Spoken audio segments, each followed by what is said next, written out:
Bonjour, good morning. Tervetuloa. Mr. President, Minister Puisto, Minister Joly, Minister McGuinty, Secretary of State Fure, Mayor Sutcliffe, Parliamentary Secretary Jenna Sudds, Senators and Members of Parliament, ladies and gentlemen, it is my immense pleasure to welcome you to the high-level business forum organized by the Embassy of Finland at Nokia Canada's headquarters. The business forum today is focused on Arctic capabilities, defense, security, and resilience. Today we will explore possibilities for enhanced cooperation between Finland and Canada, and also highlight the role of companies in defense, economic security, and resilience in the Arctic region. With increasing attention to the security of the Arctic, Finland and Canada stand at the forefront of the discussion. Together, as like-minded Arctic countries and technologically advanced allies, they are both committed to building and investing in resilient Arctic infrastructure at a time of increasing geopolitical power competition. As I said, my name is Jeff Maddox. I'm the president of Nokia Canada. We're honored to host this business forum at a critical time, a hinge moment, as we explore the possibilities for enhanced cooperation, both between Canada and Finland and also between private industry and defense. It is traditional in Canada that we would start events, formal gatherings like this, to take a moment and share a land acknowledgement, one which we have carefully prepared with guidance from the elders in a local First Nation, Kitigan-Zibi. We recognize that Nokia operates on the ancestral, historical, and current traditional territory of the Anishinaabe Algonquin Nation. The Anishinaabe Algonquin Nation have lived on this territory for millennia, stewarding the land, the water, and all that contributes life in this region. Their culture and presence have nurtured and continue to nurture this land. We honor the land of the Anishinaabe Algonquin Nation, their valuable past and present contributions to the territories of this land. We commit to learning the truths and to being active collaborators in the process of reconciliation. Now, many of you are familiar with Nokia, a proud Finnish company which was founded in 1865. However, if you allow me, I would like to take a moment and provide a lens into Nokia from a Canadian's perspective. We're hosting you today in what is Nokia Canada's headquarters, where we have operated since about the mid-1980s, when Newbridge was founded in these very buildings. We employ approximately 2,500 Canadians, the majority of which are doing critical research and development, and we happen to be the largest telecom equipment manufacturing company doing R&D in Canada at the moment. Now, you may also have noticed on this side of the campus as you arrived this morning, the start of our new campus investment, a $1 billion project. Construction will begin shortly, and that will be our footprint for the next decades to come. Our history in Canada, however, dates much farther back into the archives. Nokia, as we know it today, is in fact a combination of the assets of Nokia, but also of Alcatel and Lucent, the French and American telecom giants. Before Lucent was formed, the company operated as Western Electric, and in 1895, Western Electric was responsible for building Canada's first telephone network. As we sit here today, in addition to building networks that connect people, as we navigate the AI supercycle, we now find ourselves in an era of connecting intelligence. From this facility, our engineers are developing some of the world's most critical technologies. 800 gigabit optics that connect hyperscaler data centers, build long-distance fiber optic networks, and connect subsea fiber. We developed the software that controls and operates much of Canada's 5G network. This campus is home to one of Nokia's most important centers of excellence for quantum-safe networking innovation, and data center switching that is responsible for connecting and moving the vast quantity of data required to power artificial intelligence.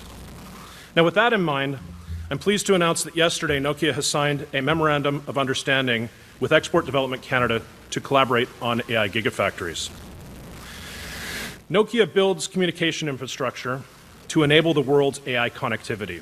We are also bringing this intelligence to the edge of the battlefield in Ukraine and into headquarters in NATO.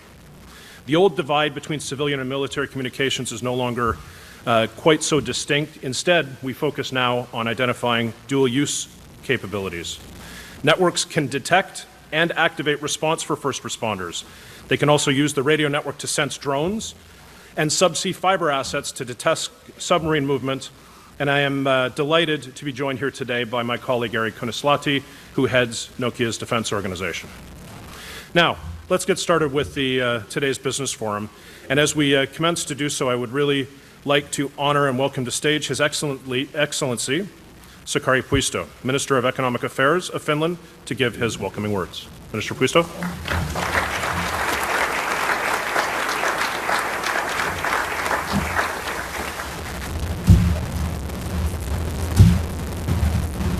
Thank you.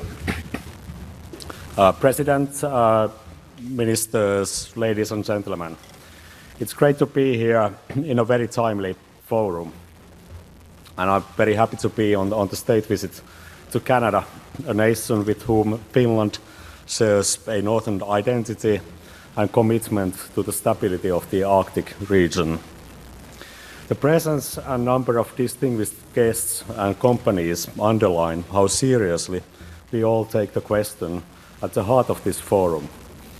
How do we build resilience and strengthen comprehensive security in Arctic regions, together and with the support of innovative industries? For both Finland and Canada, the Arctic is not an abstract concept. It's where we live and work, it's our neighborhood, and it is our responsibility. Well, it's our home. And increasingly, it's also where the global security environment is being tested. With these words, I look forward to the conversations and collaboration that will shape the rest of our day. And let's not be modest, the years to come in our collaboration. Thank you.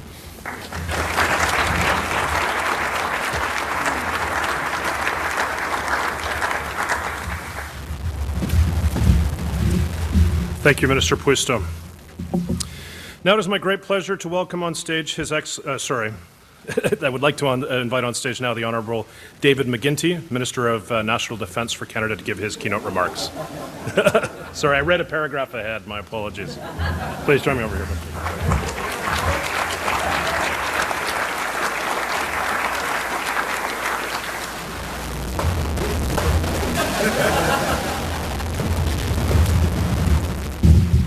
I'll take that, Excellency, any day. Thank you very much, and bonjour, monsieur, madame, good morning, everyone. Senator Patterson, ministers, parliamentarians, Mr. Mayor, it's good to see you. Mr. President, thank you for joining us. It's a great honor to see you again. We met at a NATO meeting. I think you barely noticed me, but now you will take note of me because I am an Excellency. It's also great to see you all here this morning. Just a few weeks ago, I had my eye operated on, so my vision is now apparently 22/20 or something of the kind. A couple of days after the surgery, I called my wife over and I said, it's very urgent. You must come and see me. I have a problem. I'm having a real problem with my eye. And she said, what is it? And I stood in front of the mirror and I said, I can't believe how many wrinkles I have. And she said, be quiet and go to work. It's a great privilege to be here with you this morning to speak to you. And with your indulgence, I'd rather not try and speak in Finnish.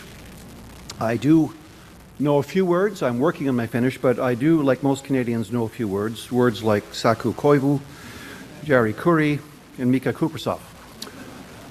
Outstanding athletes, outstanding diplomats for Finland as well, of course. It's great to see so many representatives from Canadian and Finnish companies here, as well as colleagues from both our governments. For those of you visiting us from outside Canada, thank you. Thank you for making the trip. It's a long way. Je tiens aussi à remercier Nokia Canada d'avoir organisé l'événement d'aujourd'hui. Je ne trouve pas de meilleur exemple d'entreprise finlandaise ayant une forte présence au Canada. Vous employez des milliers de personnes rien qu'ici à Ottawa. Vous avez joué un rôle crucial dans les réseaux de télécommunications canadiens pendant des décennies. Et grâce au nouveau partenariat pour la recherche et le développement avancé que nous avons annoncé en novembre dernier, votre contribution au maintien de la connexion entre les Canadiens et Canadiennes de partout au pays ne fait que croître. Le succès de Nokia au Canada montre ce qu'il est possible d'accomplir quand nous travaillons ensemble. When we work together, a theme I'll return to. There's so much potential for us to expand our relationship and work more closely together on our shared goals, including in the defence sphere. As you're no doubt aware, all of you, Canada's on a mission. We're on a mission to rebuild our defences, strengthen our security, and strengthen our sovereignty. We're strengthening partnerships as well with like-minded nations who want to do the very same thing.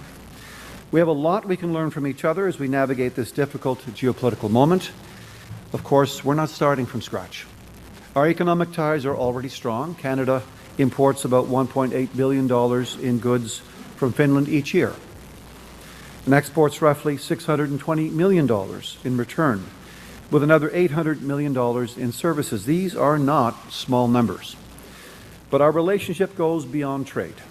Canada and Finland are bound by shared values: democracy, equality of opportunity, a deep commitment to peace and stability, values that we should not fear repeating. Nous sommes aussi façonnés par la géographie.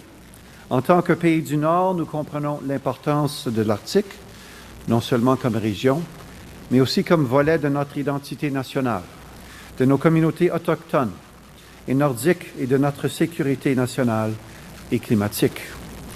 Sur le plan militaire, les forces armées canadiennes et les forces de défense finlandaises se sont entraînées ensemble et ont participé à des opérations et des exercices conjoints pendant des années.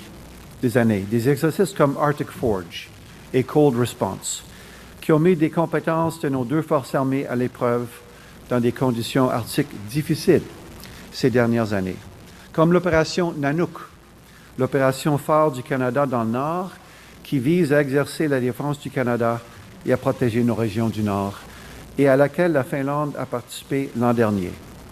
Aujourd'hui, les forces armées canadiennes terminent en fait leur premier déploiement de 2026 sous la bannière de l'Operation Nanook. Bien que les forces de défense finlandaises n'aient pas pris part à ce déploiement, cette mission gagne nettement en ampleur et je sais qu'il y aura davantage d'opportunités pour nos forces de travailler ensemble à l'avenir. Since Finland joined NATO in 2023, our defense relationship has only grown. Together, we help safeguard NATO's northern flank. We're working side by side to address emerging threats, including hybrid and cyber challenges on the ascendancy through institutions like the Helsinki-based excellent Hybrid Center of Excellence. In an era of growing instability, we are growing stronger and more resilient by working together. And the joint statement our two countries released last year on establishing a foreign and security policy strategic partnership is proof of that. This statement puts us on a path to enhance our cooperation and advance collaboration on foreign and security policy. And I look forward to building on this momentum together, working together. And we're not just talking about military cooperation. Canada's reinvestment in defence brings new opportunities for industry, yours and ours. And this is where all of you come in.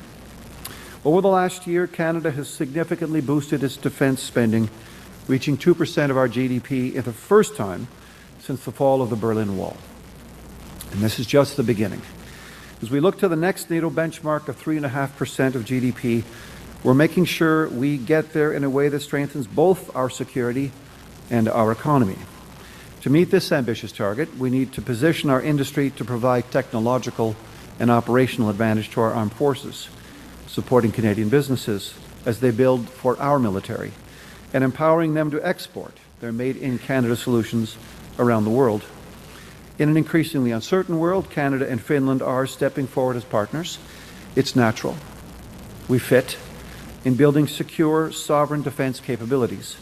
From advanced semiconductors to next-gen communications, our countries bring complementary strengths. Everyone in this room knows the world is changing, and how, and quickly. And our adversaries are not waiting for us to catch up, so we need to move with urgency as well, while still ensuring we deliver the right equipment at the right time in a way that strengthens Canada's and Finland's defense industrial base. We've already taken major steps to do just that. We've established a new defense investment agency, bringing key players together under one roof to accelerate the delivery of military capabilities. We've streamlined decision-making and reduced layers of bureaucracy, and this agency will help us move faster and deliver results. At the same time, we're expanding access to capital. Through the Business Development Bank, we're making up to $6 billion in new financing available for small and medium-sized enterprises working in defence. And through changes to Export Development Canada's approach, we're making it easier for Canadian companies to export to allies and partners, including in Europe and the Indo-Pacific. Previously, BDC and EDC were barred from fully participating in the defence sphere. But with these changes, we're helping Canadians access billions of dollars of untapped potential. These efforts will keep us on track as we implement Canada's first ever defence industrial strategy, which introduces a new formula for procurement. Build, partner, buy. What does this mean? It means wherever we can, we're building here at home, prioritizing made-in-Canada solutions for our defence needs. But we also recognize we can't do everything ourselves, and it would be foolish to attempt to do so, which is why we're partnering with trusted allies and multinational firms to deliver joint military capabilities and to create new commercial opportunities for Canadian, and in this case, Canadian and Finnish firms.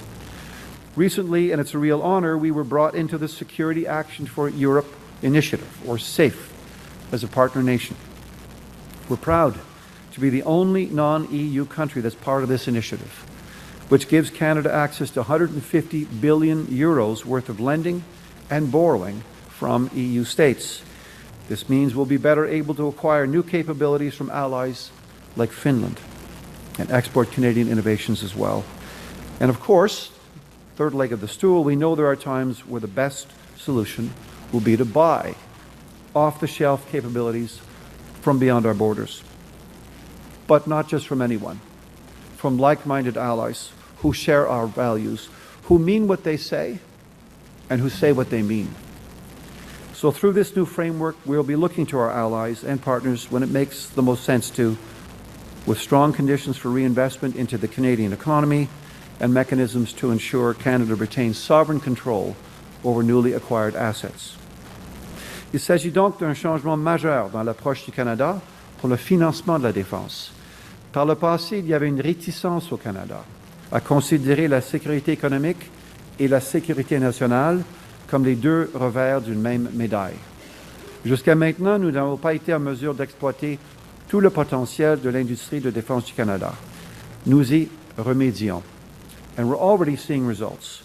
As some of you may know, back in 2024, we launched a project to replace our aging Victoria-class submarines with a fleet of up to 12 conventionally powered under-ice capable subs. Last August, we announced that we had down-selected to 2 potential suppliers for this new fleet.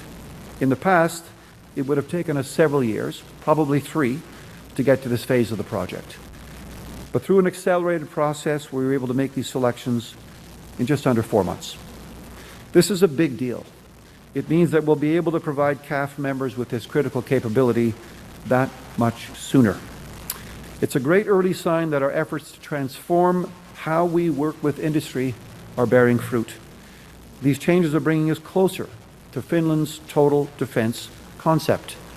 We're learning from the 80-year head start, Mr. President, that your country has. We too are expanding defence's role in our economy. We too are shoring up our capabilities and industrial resilience. Canada's defence relationship with Finnish industry is already well established. We currently have 35 contracts with Finland's defence industry worth about $8.4 million, and Canadian defence companies have a growing presence in Finland as well. Thanks to the 2024 Icebreaker Coalition effort, the Ice Pact, between Canada, Finland and the United States, Chantier Davy now has a presence at the Helsinki shipyards. Through this agreement, one of the Canadian Coast Guard's new polar icebreakers is being built there and in Lévis, Quebec. That's partnership.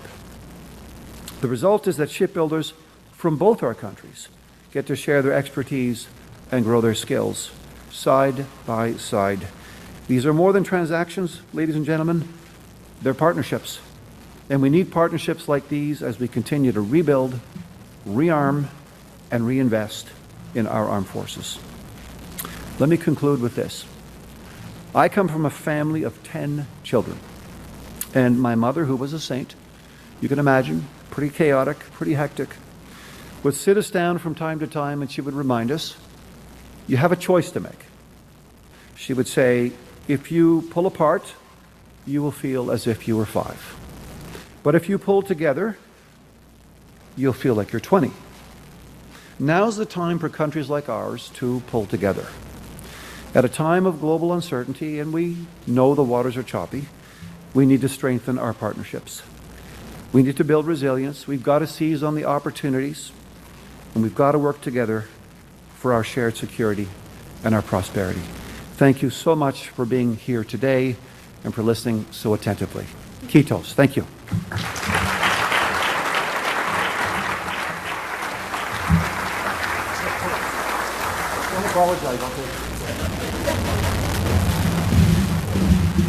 Well, my congratulations to the excellent Minister McGuinty on his promotion, and thank you for your remarks. We're happy to be able to announce that to you today. I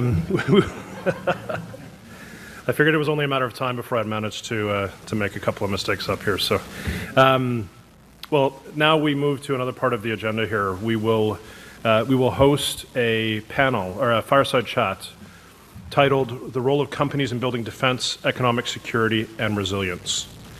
It is now my great pleasure to welcome on stage His Excellency President Alexander Stubb of the Republic of Finland, the Honourable Mélanie Joly, and Minister of Industry of Canada.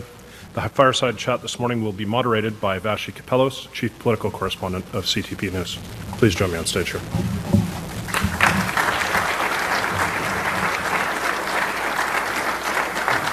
Right there, sir, yeah.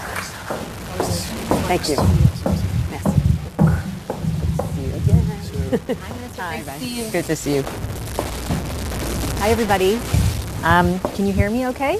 Yeah. Yes, it's a pleasure to be here. Thank you so much for having me. It's a pleasure to be with you both. I appreciate it.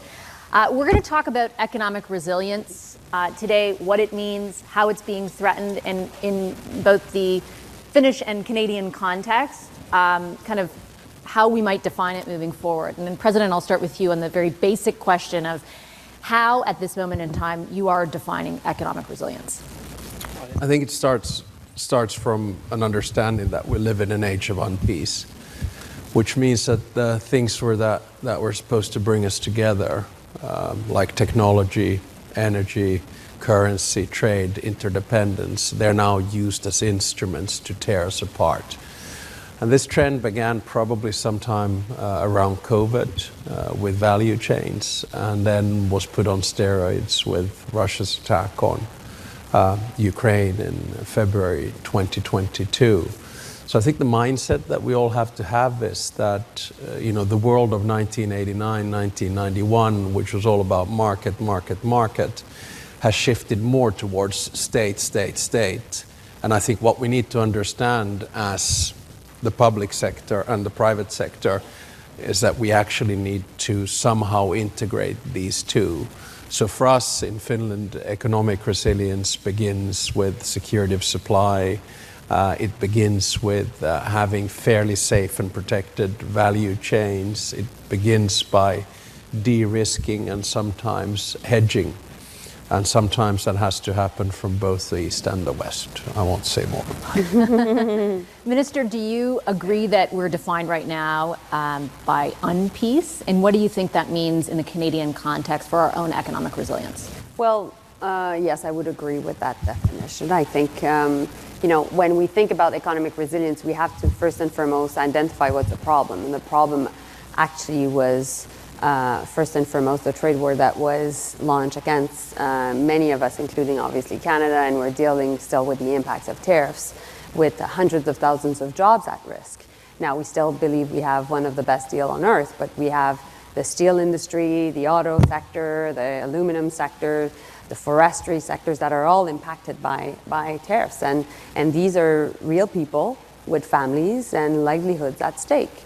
And so in that context, we as a country know that we're over-dependent on the US, and that's why we need to take care of our own house, our own home, our own economy, and to do so also we need to have different trading partners to reduce that over-dependency risk.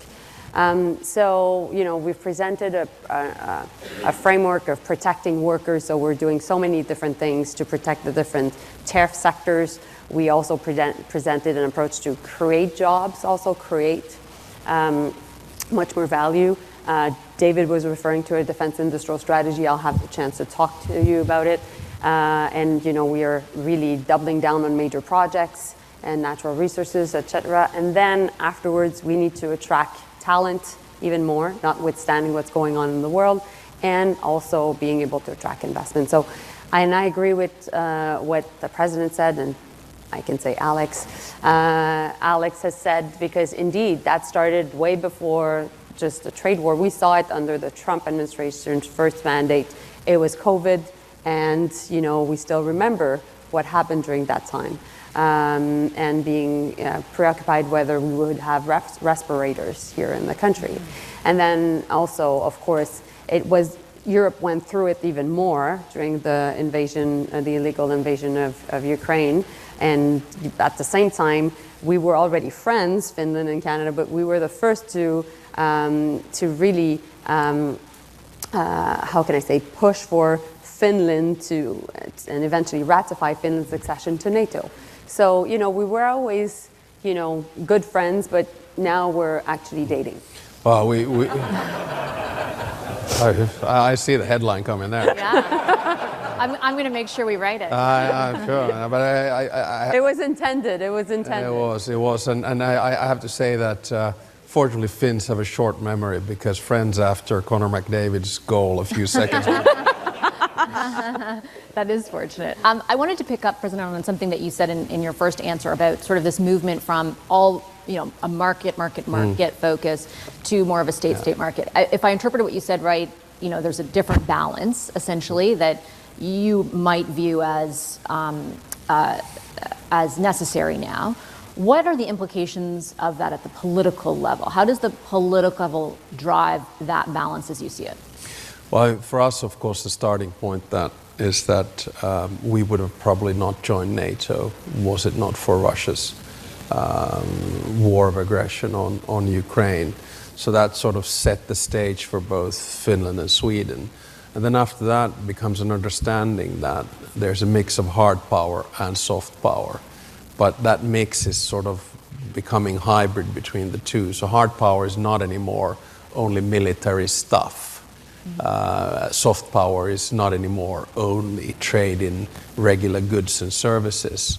That's why it's really interesting to see that, here today we have 40 Finnish companies and 20 are involved in defense, 10 are in tech, 5 in mining, etc. So you start seeing these hybrid companies coming in. So I guess my message is for us to understand that it's not anymore the public sector doing security only and the private sector doing money only. Yeah. It's actually a mix between the two, and I think that's the mindset we should probably have. So it's an interesting parlay into what you're in charge of, Minister, right Yeah. now, which has essentially been, over the past number of months, designing a brand new defense industrial policy, and now implementing it. I think with an ear and with the goal in mind of doing more of this, right? More of a mix of the private sector working to advance goals that the state has set in this case, and Minister McGuinty laid out.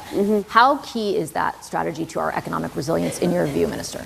Well, okay, so a couple of things. I think that first and foremost, when you think of the Davos speech of the Prime Minister, it was all about denouncing the impacts of U.S. protectionism and also the impact of hyperscalers, which were big tech. And so we have to bear that in mind, that as we're dealing with a security crisis, as we're dealing also with the economic impacts of everything linked to changing geopolitics and mainly trade policy, there is also an industrial revolution happening in AI, etc. So all that is affecting people in Finland, all that is happening people in Canada, to people in Canada. So what we need to be able to work on is to make that vision of the Davos speech happen.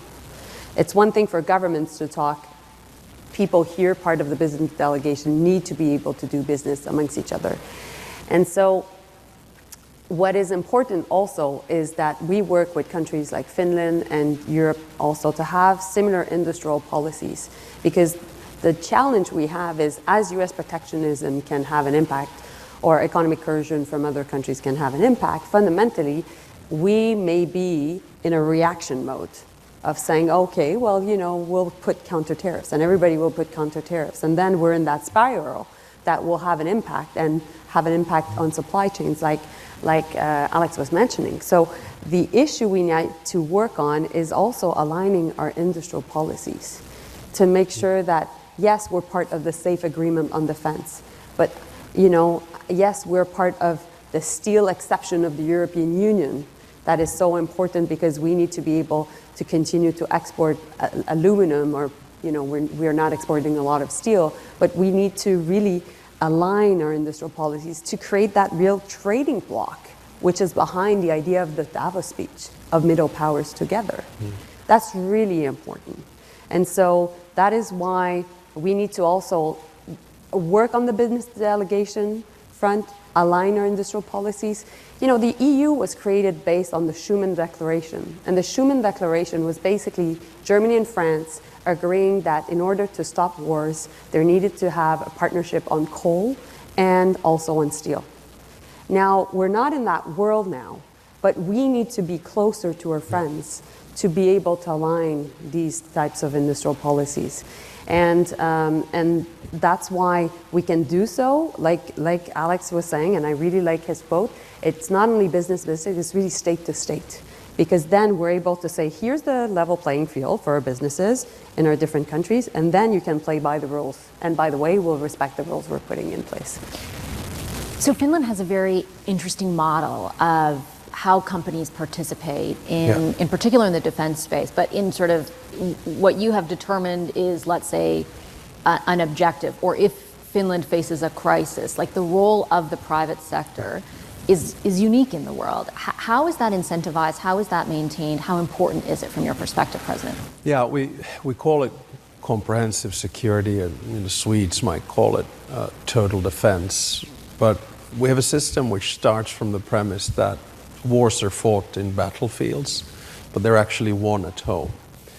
And our experience from the Winter War and the War of Continuation, which sounds far back out there, was that when that thing hits the fan, you need to be prepared on the civilian side.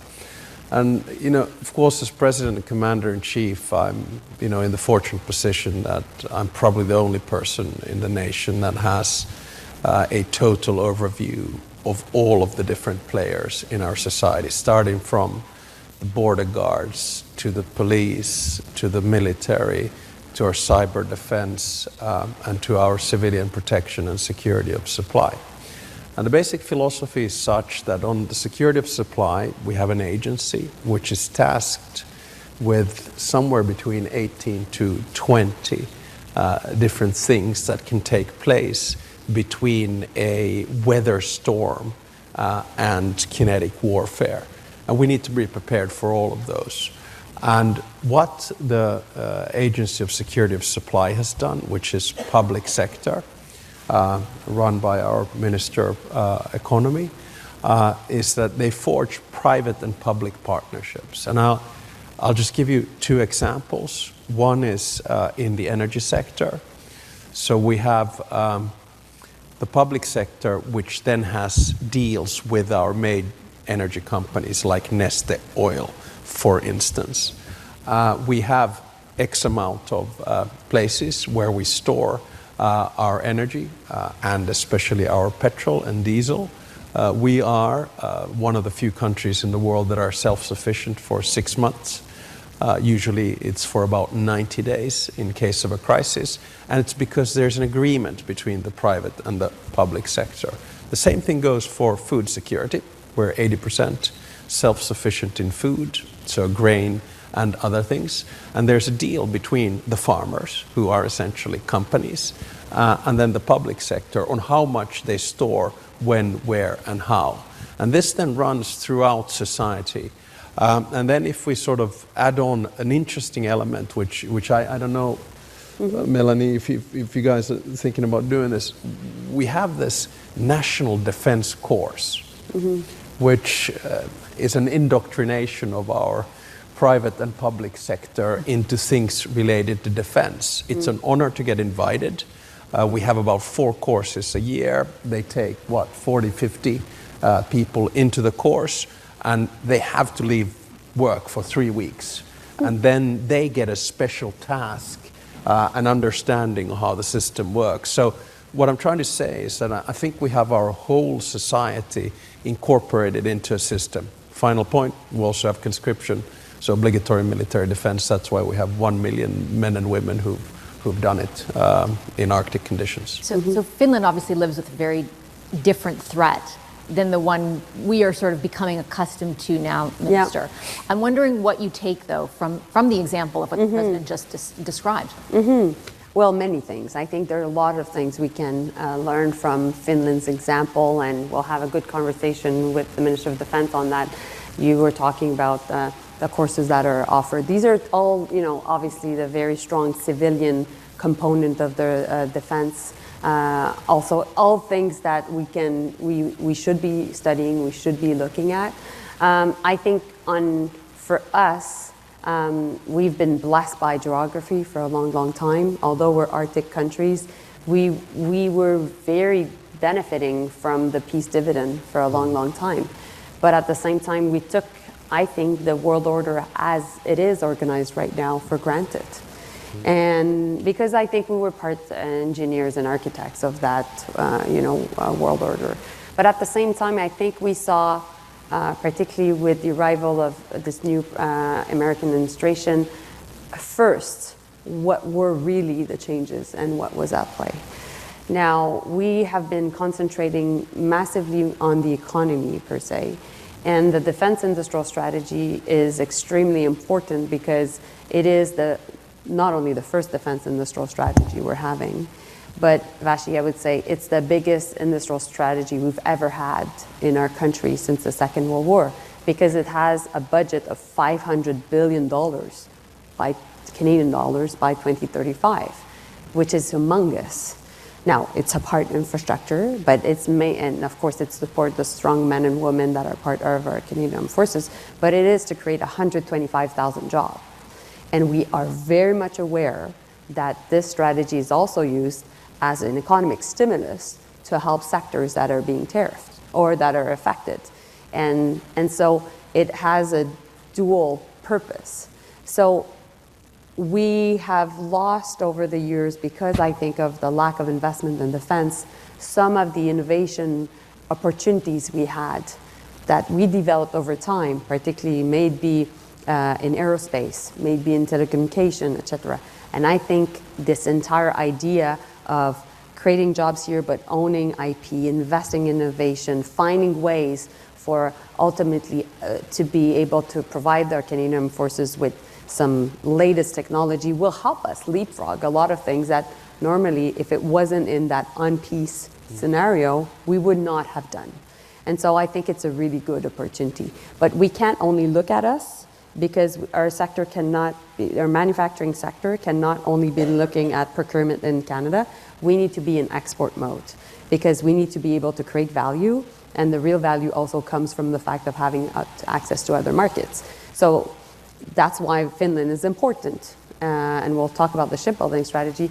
But this is also, all countries are increasing their investment in defense. So we'll create a lot of, we have to seize a part of that market. Well, I want to conclude actually with a question to each of you on the opportunities that exist moving forward, because you've heard now from both ministers about, a deliberate change in posture from an industrial perspective, from a defense perspective. Canada certainly wants the world to know, in their view, things have changed. You've been here now for a day, you've held a lot of meetings. Do you feel that change is real? And what opportunities do you see that you may not have 6 months ago? Yeah, particularly where Canada and Finland are concerned together. Sure. First off, I love the way you guys say "about." Yeah, it's just, that's like kind of reveals a Canadian right away. About. I wasn't going to say that, but you said it twice. So what are the revelations apart from the fact that our value base is the same, apart from the fact that our interest base is the same, apart from the fact that we tried to project power in a similar kind of a way, and apart from the fact that you're more like big sister and we're, little sister in the system. For me, I think the revelation comes from how similar some of our industrial base is and how much knowledge, know-how, and expertise we have. Yeah. So if you look at the defense sector, I think there's a lot of synergies there. If you look at our tech sector, you bring in satellites, quantum computing, and networks. We're here at Nokia, That's it. of course, which is the only non-Chinese network provider that give you overall services. That's a pretty good pitch for the company, isn't it? And then, you're a superpower in mining, and we have most critical minerals, and we have, 5 mining companies that are here. So there's just so many things that we can do, and I think especially for you guys, because you're hedging and you're diversifying your economy. A country like Finland, as part of the European Union, I think is more of an asset than a reliability. So I'm sure that when we come out of here, there are going to be a lot of companies that will have made deals and corporate structures. The only sad thing is that I don't get any commission. Minister, very similar question to you. If you were to envision, and Minister McGuinty had laid out some of the, bare statistics where trade is concerned, but if you were to envision what this relationship looks like between our two countries 5 years from now, how would you describe it? Well, if you put Canada and all the Nordic 5, we would be pretty much the 4th biggest economy in the world. So, I know Canada plays a bit of a role there, I think. But we have a lot in common. The question, and there's, common history also with a lot of people from Finland also that came to Canada. There are strong communities, etc. But we need to make it happen now. So good examples is definitely what Davie Shipyard has been able to do when buying the Helsinki shipyard. That was good news. And now it's a real partnership as we're part of the ICE Pact that was developed under President Biden, but that I think President Trump is very supportive of in order to increase our capacity in terms of our Arctic icebreakers. There's Seaspan also on the Pacific side that has worked with Roma shipyard also to be able to do an exchange of expertise and design. I really think that on the shipbuilding side, we can be much more strong together. And I think that by really creating this second phase of the national shipbuilding strategy, which was to support our needs, but now working with Finland to be able to export, to be able to seize the Arctic icebreakers market as potentially the UK, France, other Arctic countries, Japan could be interested in buying. And also there are other models of ships that we could be looking at. On satellites, obviously. On AI and quantum, obviously. I've said also to my team, I've said also to Justin Hodgard, who is in charge of Nokia, when I was in Helsinki back in August, we want more investments from Nokia in Canada. We're at the forefront of quantum. We could invest even more in having this very strong partnership. So I think we're not yet in the golden age of the Canada-Finland relationship, because there are a lot of things to do that is not only state to state, but that is actually business to business to happen. But we can definitely get there. I really think the partnership is something that we should nourish, and I profoundly believe in it. A perfect positive note to conclude on. Thank you very much. Thank you, President. Thank you, Minister. A pleasure. Thank you. Thank you.